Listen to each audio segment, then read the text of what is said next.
God was the Word. God was the Word. ఇంకా బాగా తర్జుమా చేయాలంటే ఏం చేయొచ్చో తెలుసా? దేవుడే వాక్యము. దేవుడి చూడండి, God was the Word. దేవుడే వాక్యము. అంటే వాక్యముగా వచ్చిన యేసు ఎవరంటే దేవుడే క్రీస్తుగా శరీరధారిగా ఈ లోకానికి వచ్చాడు. ఎంత బాగుంది అన్నమాట, ఎంత అద్భుతమైన మాట. ఇంకా ఎన్ని వచ్చినారు? రోమపత్రిక 9:5 శరీరం బట్టి క్రీస్తు వీధిలో పుట్టాను, ఈయన సర్వాధికారి అయిన దేవుడై ఉండి నిరంతరం స్తోత్రాలు. నా వచనాలను ఒకసారి డిస్ప్లే చేయి. యేసు దేవుడు అని చెప్పబడిన వచనాలు అందరూ నోట్ చేసుకోండి.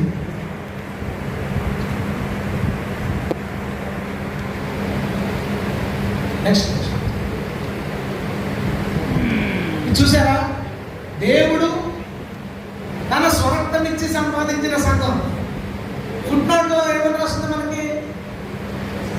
చేస్తారు సరే, అపోస్తల కార్యాలు 28 వచ్చింది ప్రభు అని ఉంటుంది ఫుట్నోట్లో. ప్రభు దేవుడా ఎవరికి వచ్చారు? రక్తం మూల వచ్చినట్టు వెళ్దాం. ఇదిగో గ్రీక్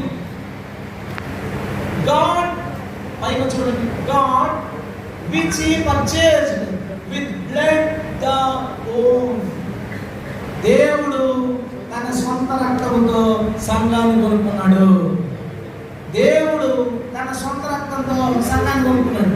వీళ్ళు యేసుకు వ్యతిరేకంగా ఈ అపోస్తల కార్యాలు 20 తీసుకురంటే ఫుట్నోట్ చదువుకో, అక్కడ ప్రభు ఉంది అన్నాడు. నువ్వేమన్నా తెలుసా? గ్రీక్ చదువుకో, అక్కడ దేవుడు అని ఉంది. దేవుడు స్తోత్రం. నువ్వు ఫుట్నోట్ చూసావు పోలే, ఓకే వెరీ గుడ్. ఫుట్నోట్ దగ్గరికి వెళ్దాం. మేము ఒకసారి యోహాను సువార్త 1:18 వచ్చింది. యోహాను సువార్త 1:18 వచ్చింది. రైట్, చూడండి. ఎవడను ఎప్పుడును దేవుడిని చూడలేదు, తండ్రి రొమ్మున ఉన్న అద్వితీయ కుమారుడే. మరి ఇప్పుడు ఎందుకు చూడడం? ఫుట్నోట్లో ఏముంది?